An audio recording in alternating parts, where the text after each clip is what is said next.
Hey, welcome back to Land of the Wombats. Today we're going to plant some seed potatoes for the season, and I've got my trusty dog here, Plum. She's a lovely girl. She's going to help me.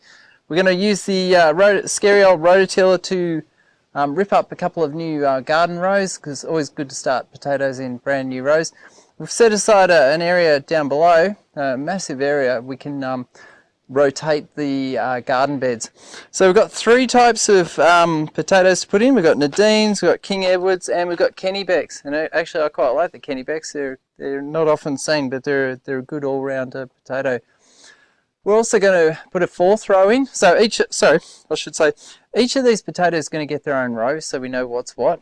It's probably not a good idea to lose track of what you're growing. Otherwise, if you end up liking it, you'll never be able to find it again.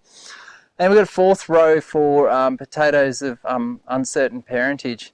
Now this scary old rototiller will rip up the ground, so it's under grass at the moment, and we'll add a bit of compost to it. And this machine is actually second hand. I bought it from the old farm machine repair dude, and I went into him one day. I said, "Oh, Andrew, I think I want to buy a rototiller," and he's going, "Oh, mate, I've got the rototiller for you." And he showed me this thing, and he went, "Look, we just got to fix it up." And true to his word, he fixed it up, and yeah, it was a couple of $100, so it's pretty cheap actually. But it's an absolute beast of a machine. And we'll get that in, and I'll show you guys how it all works. And we'll start the rows. So yeah, just hang in there.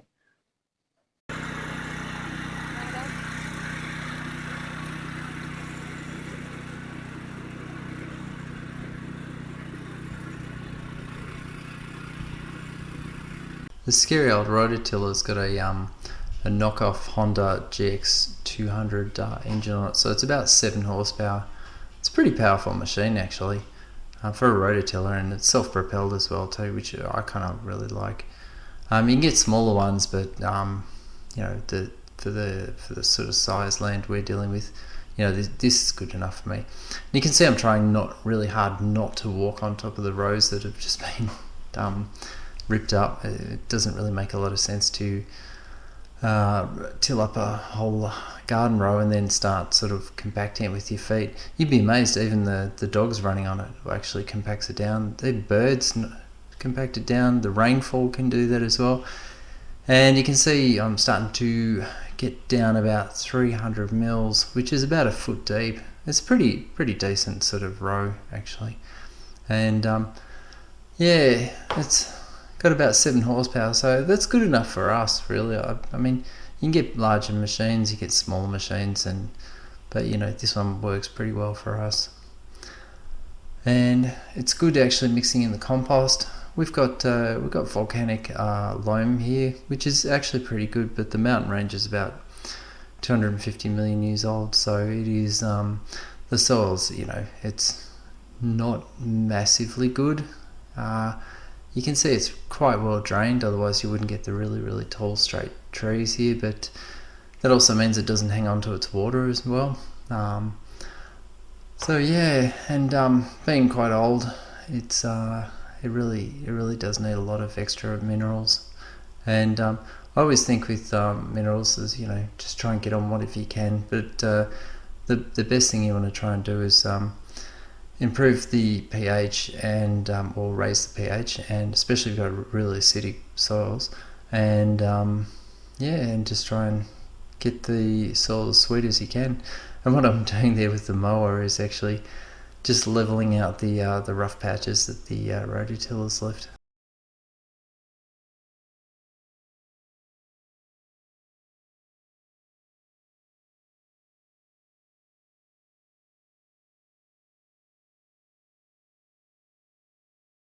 Adding some more materials. You can see just behind me, oh, over this side, that is the power wheelbarrow. And I've brought down coffee grounds, blood and bone, what else? There's coffee husks, and we'll bring down some rock crusher dust. Now these are going to top dress the rows in the potato beds. It will actually also give them a really good, decent feed. So hang with me and we will chuck that stuff down.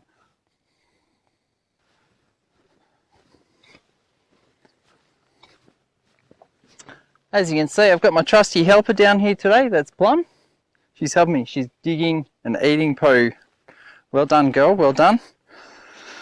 The first product we'll put down is blood and bone, and the dogs are going to love this. You wait to don't say, oh look, they've already got their interest. Here's Ollie.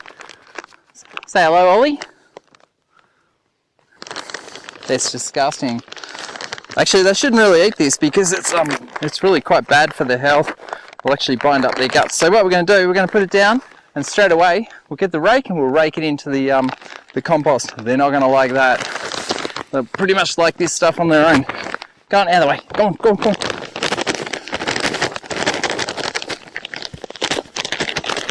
It's actually a pretty good fertilizer because it provides a whole lot of phosphates, as well as some bit of calcium, and a whole lot of stuff that growing plants need. You can already see Plum's into it. Get out of it. Go on. That's hard, isn't it? You nasty girl. You nasty. You good girl, aren't you? She's not really a good girl, but she's all right. So we'll chuck on top of this is coffee husks, and coffee husks they're a byproduct of the coffee roasting process. Now I know a bloke in Melbourne that who roasts coffee beans, runs a cafe, so I get all his waste. And coffee husks are really good. Actually, they're probably better than coffee grounds, but you know, you put on whatever you've got, I think, for that sort of thing. I've got 2 bags of this, so probably chuck a bit more on. Yeah, there we go. Get out of it. Go on. They know every trick in the book, these 2 dogs. And onto that. Now usually I keep my coffee in bins, but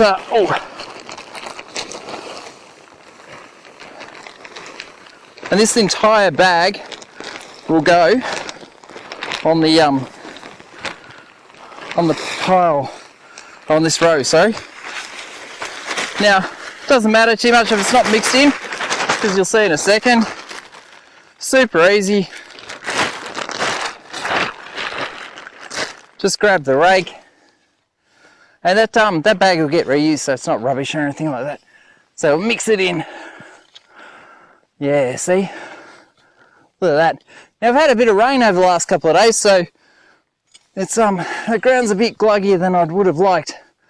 Yeah, I would have liked to have done this job the other day, but you know, you do the work when the climate says it's okay to do it, not when you really want to.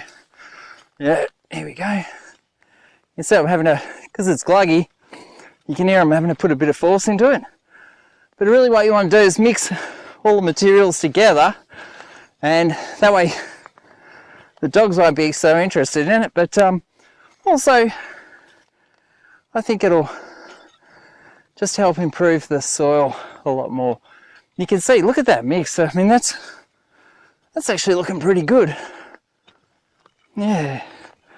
So we'll add the rock crusher dust to the top of this in a couple of minutes, and I reckon that's as good a feed as these rows need. I'll tell you what, you're not going to get potatoes growing in a better medium than this. Pretty much they'll have everything they need. They tell me it's not wise to add lime to soil you're going to put grow potatoes in, but you know, I don't know. I mean, this soil's pretty acidic. Potatoes like acidic soil, so they grow naturally in forest areas. I presume animals like pigs and stuff would have dug up the tubers and eaten them. And you can see, look at that. I mean, that's actually starting to get some really good tills to it now. The coffee husks will have the benefit of starting to dry the soil out a bit, because you want, with plants, you want soil that's a bit wet, but you don't want it too wet, so it's like really gluggy. The potatoes will rot in that sort of conditions. It's not right. So, you know, you add these sort of materials in, and yeah, it starts to dry out really nicely. Now that's looking really, really lovely. That is really looking good. Yeah, look at that. Yeah, I'm really happy with that. The rock crusher dust is just gonna get it off to a really good start. Get clumps of grass skin in there, pull them out because they'll just regrow. Grass is very unfussy. Like dogs. You're unfussy, aren't you, mate? Yeah. He's not listening to me. Anyway, doesn't matter. Let's get this going. Yeah. Oh, that's looking really fine now. No, I'm really happy with this. So when the plants actually grow up out of the soil, we will actually get some more garden soil, and we'll hill up the plants as they grow, pull off the leaves, and hopefully they'll start to produce some decent tubers. Our hope is that we get probably enough potatoes to be reasonably self-sufficient for a fair chunk of the year. Yeah, so we'll see how it goes. Anyway, that's it for the coffee grounds, the blood and bone, and the coffee husks in this particular row. And we'll get on to the rock crusher dust. No worries. It's looking good though. What are you eating? Go on.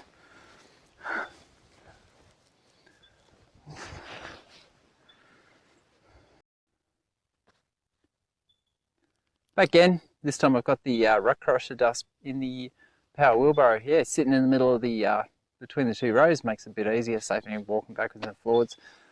Now, rock crusher dust is it's in this case it's a local granite, and it's like they also call it a blue metal screenings. So it's really fine. It's pretty much got most minerals that plants will need. So it's actually a really good top dressing for as a fertilizer. But it's actually intended for construction purposes. But whatever, we won't go into that. Interestingly enough, it's also a very similar stone to that of Stonehenge. So I think I'd get into a lot of trouble if I said, oh, I want to crush up Stonehenge for fertilizer. I think definitely I would be in 100% trouble.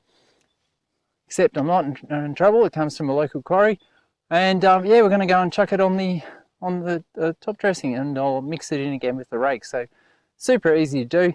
You just got to do it. Be back in a sec. Let's go. This time around, I've got my trusty companion Ruby. She's a good girl because she's not eating blood and bone, are ya? No. Well, yet, but I'm aware of. So yeah. Basically, you just take it like that and top dress it. Not hard at all. Yep, just top dress it. It's quite heavy though because, as I said, it's rained last couple of days. So this stuff actually it dries to quite a light sort of powder, but at the moment it's heavy. So you need me breathing a bit hard. And that's really it. So yeah, maybe, what was that? I lost count of all the excitement. I think it was about 6. So we'll put those in, and again, grab the rake, not hard, try not to trip over the power wheelbarrow, and just rake it in. That's beautiful. I mean, that's looking really good. You could basically grow most veggies in that sort of mix. Although if I was going to grow leafy greens, and probably tomatoes, I would definitely add some lime, and agricultural limes or calcium carbonate. It's pretty cheap. It's actually a really cheap product. You should add it down if you've got acidic soils like me. And you can tell you've got acidic soils because there's like heaps of large trees behind you. Forests tend to appreciate, well, in this country anyway, forests tend to appreciate quite acidic soils, although there are exceptions. There are exceptions even in this country. Some of the soils are actually quite basic, especially if you get go a bit further west along the coastline, over towards South Australia. There's a bit of, they call it limestone country, and you can tell because the water tastes like rubbish. At least the water here is fresh. We drink mainly rainwater, so it's pretty nice. So that's done. And that's all we have to do now is wait and see for the plants to grow up. We'll remove the leaves and heal up the soil around the plants, and hopefully we get heaps and heaps of tubers. So yeah, no worries. Well, from Ruby and I, if she's interested, she's just nicked off. I don't know what she's doing. Yeah, thanks very much for watching. And we'll keep you updated on how it goes. See you around.